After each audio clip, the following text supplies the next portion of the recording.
मैत्री म्हणजे काय? मैत्री का असावी? आपल्याला आपल्या जीवनामध्ये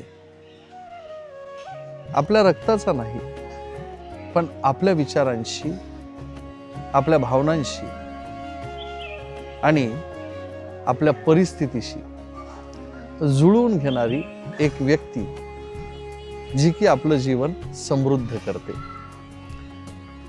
ती व्यक्ती कुठल्याही भावनेने, निस्वार्थी भावनेने तुम्हाला मदत करत असते, तुम्हाला आधार देत असते, तुमचा आत्मविश्वास वाढवत असते आणि तुमचं जीवन समृद्ध करते.